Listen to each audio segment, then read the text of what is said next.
ဦးဇင်းနည်းနည်းပါးပါးခွဲပြပါမယ်ယောဂီတို့ဦးဇင်းလက်ထက်မှာဘာရှိလဲဘာမှမရှိဘူးဟုတ်ပြီနော်ဦးဇင်းကတင်ပြလိုက်တယ်ယောဂီတို့ဘာရှိလဲခွက်ဖုံးရှိတယ်အဲ့ဒါ3စိတ်ဖြစ်သွားပြီပထမဘာရှိလဲဆိုဘာမှမရှိဘူးပြတယ်ဦးဇင်းကပြလဲပြလေရောငကိုပထမစိတ်ကြီးပြချင်းပြတဲ့အရာကိုမမြင်ဘူးလားအဲ့ဒါကဝิญဉ်သိ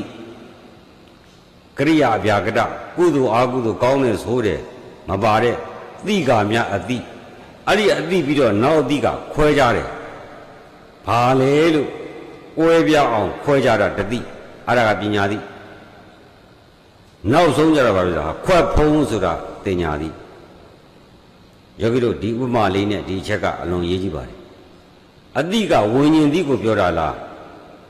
နော်ဝิญဉ်တိကိုဘာမှပြောစရာမလိုဘူးတတိဩကနာတော့ပညာတိကိုလိုချင်တယ်ရှိကအတိကတော့တတ္တဝါမှာစိတ်ရှိသိနေမှာပဲရှိကအတိနောက်ကပညာတိအဲ့ဒီပညာတိကိုတင်ညာတိကထဖုံးလိုက်တယ်အဲ့တော့တရားကြည့်နေဆိုတာခုနတင်ညာတိတင်ညာတို့ရောက်သွားတဲ့စိတ်ကိုဇန်နဲ့သိသိလိုက်တာအဲ့ဒါတရားကျင့်တယ်လို့မှတ်ထားလိုက်ပါအဲ့ဒါပညာတိတ်တွေ့တော့ပညာခွာတယ်အဲ့တော့တင်ညာတိပညာလည်းခွာတော့ဝิญဉ်တိနဲ့ပညာတိပဲမကြံဘူးလားအဲ့တော့မှဝိပဿနာရှုတယ်